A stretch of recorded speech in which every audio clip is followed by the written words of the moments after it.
vie. Amen. Amen. Zacharie 9:9. Sois transporté d'allégresse, fille de Sion. Pousse des cris de joie, fille de Jérusalem. Voici ton roi vient à toi. Il est juste et victorieux. Il est humble et monté sur un âne. Sur un âne, le petit d'une ânesse. Amen. Amen. Bien, je vous prie de m'offrir quelques minutes d'attention pendant ce culte de louange que nous sommes en train de passer ensemble. Le thème que je voudrais considérer pour ces quelques minutes de speech est intitulé Je ne me tairai pas. Je ne me tairai pas. Et je voudrais attirer notre attention sur seulement 3 choses dans ce thème-là. Vous savez, le Seigneur, des milliers d'années avant l'avènement de notre Seigneur Jésus-Christ, a informé son peuple plus tôt de sa venue.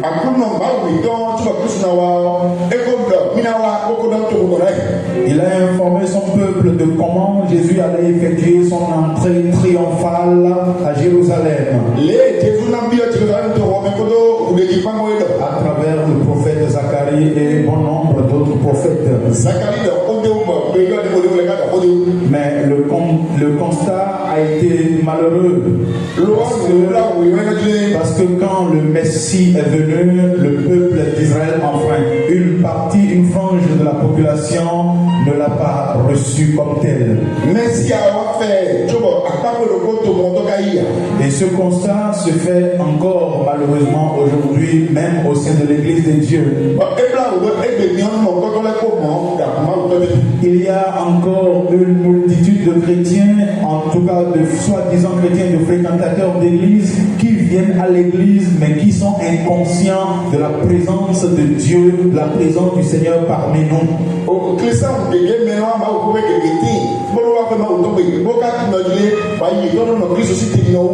Je voudrais que nous fassions la démarcation, la différence en étant ce peuple-là conscient de la présence du roi qui le dirige, du roi qui le conduit.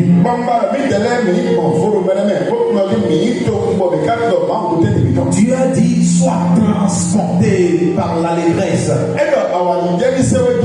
Parce que tu es conscient de la présence de celui qui devrait venir. Jésus n'a plus à venir une première fois, mais il est déjà là. Non seulement il est présent dans ton cœur, mais il est présent dans cette assemblée que nous constituons. Et nous devons donc manifester notre allégresse en sa présence. Ne pas le faire de nous des religieux. Dieu nous invite à manifester de la joie quand nous sommes en sa présence. Parce que nos sentiments à nous ne changent pas l'identité, la personnalité de notre Dieu.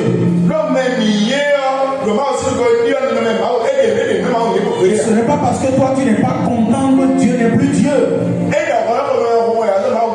Ce n'est pas parce que tu es malade que Dieu n'est plus Dieu. Ce n'est pas parce que tu as des problèmes, tu as des soucis que Dieu n'est plus Dieu. Dieu continue d'être Dieu et il mérite d'être célébré en tant que tel. L'une des choses que Dieu ne fera jamais, c'est de s'adorer lui-même. C'est pour que nous puissions l'adorer, c'est pour que nous puissions le célébrer qui nous a créés. Nous ne devons pas être des créatures ingrates en refusant de l'adorer alors qu'il est dans son temple. C'est ce que Habakkuk nous a dit. L'Éternel est présent dans son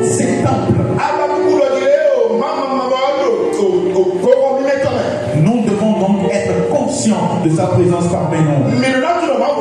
Dis à ton voisin, Dieu nous invite à la joie. Dieu nous invite à être joyeux.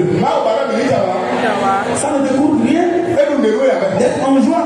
Ça ne te coûte rien d'apprécier la présence du Seigneur, de ton Seigneur parmi nous. On ne peut pas être dans une situation, dans un événement de joie et ne pas être joyeux. C'est pas possible. C'est comme si nous allions à une célébration de mariage et que tout le monde se réjouit et nous sommes tristes. J'ai assisté une fois à un mariage à l'état civil où nous qui sommes venus accompagner les mariés, nous sommes dans la joie. Mais la mariée même avait la mine serrée. Tout le monde demandait, mais c'est quoi? On l'a forcé pour venir se marier. Et on a quel problème? Quel problème? C'est comme ça que beaucoup de chrétiens se comportent à l'église. Ils se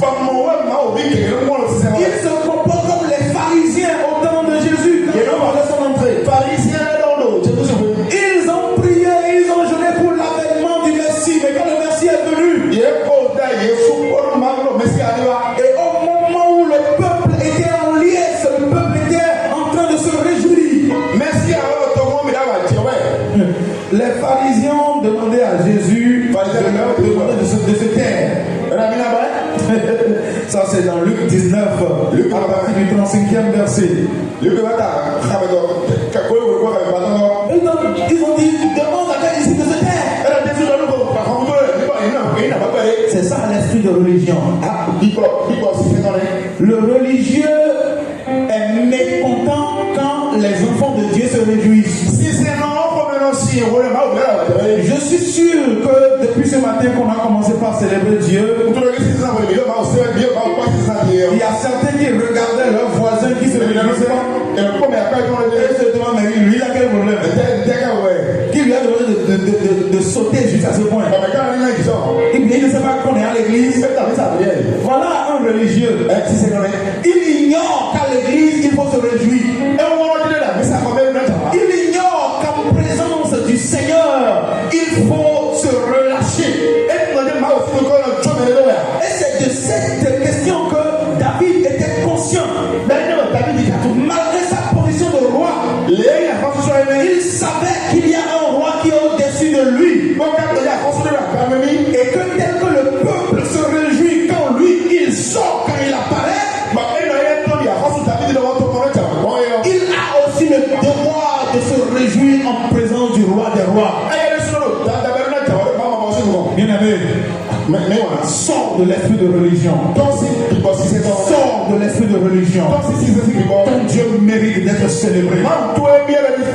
Et Dieu merci, nous avons encore quelques séquences, quelques rubriques ce matin pour nous réjouir davantage. Tu peux encore te rattraper. Parce que nous avons réservé le meilleur pour la fin. Maman, autant de son équipe n'a pas encore chanté. La chorale a encore prévu d'autres prestations pour nous tenir en haleine. Tu vas quitter l'esprit de religion et te répandre en présence du Seigneur. Parce qu'il est le roi qui siège au milieu de la louange de son peuple. Et j'ai envie de dire au troisième point que tu as le choix d'être heureux ou de ne pas l'être. Tu as le choix de festoyer ce matin devant le Seigneur ou de ne pas le faire.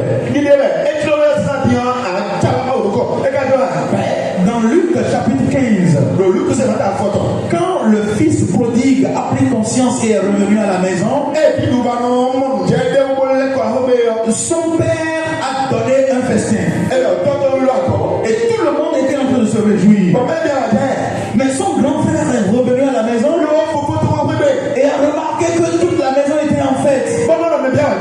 Et quand il a posé la question, il a compris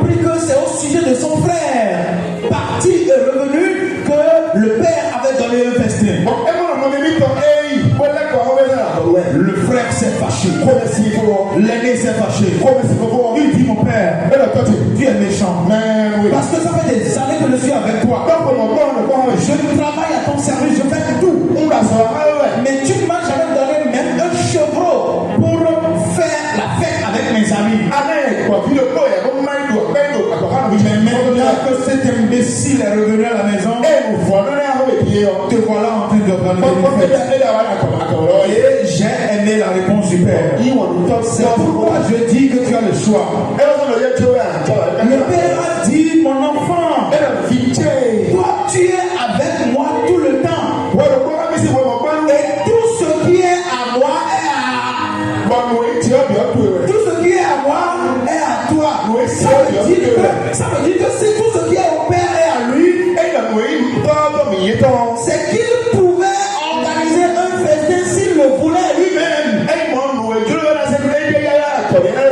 Si tout ce qui est au père est à lui et que le père a été capable d'organiser une fête, ça veut dire que lui-même était capable d'organiser une fête s'il le voulait. Si donc il n'a pas organisé une fête, c'est qu'il n'a pas voulu le faire. Bien aimé, je ne suis pas à la base de ta tristesse ce matin. Tout ce qui est au père est à toi. Si tu ne veux pas te réjouir ce matin, ne te fâche pas de me voir me réjouir. Si toi tu refuses de te réjouir ce matin, ne t'offusque pas de voir un frère se réjouir. Nous avons le choix. Dis à ton voisin, tu as le choix. Tu as le choix. J'ai aussi le choix. Et moi j'ai déjà fait mon choix. C'est celui de célébrer Dieu ce matin sans mesure. Et toi, tu as intérêt à célébrer Dieu. Parce qu'il y a une bénédiction dedans. Moi je ne me tairai pas. Et Jésus, quand les pharisiens lui demandaient de demander à ses disciples de se taire, j'ai aussi aimé sa réponse. Il a dit, s'ils se taisent, les pierres crieront. C'est pourquoi je dis que Dieu ne peut pas s'adorer lui-même. Si cette créature créée à son image comme nous refusait de l'adorer, il est capable, il a prévu son plan B, il est capable de susciter même les pierres pour l'adorer, pour le célébrer. C'est pourquoi ce matin, moi je ne vais pas me taire. Je ne vais jamais me taire. Je ne laisserai pas des pierres célébrer Dieu. C'est moi qui dois le célébrer. C'est moi qui dois le louer. Et si tu ne veux pas le faire, je ne te forcerai pas.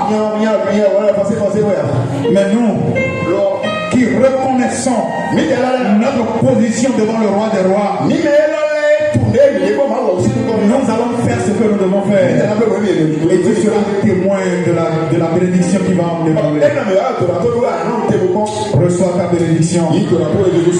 Et à tout à l'heure pour le point final.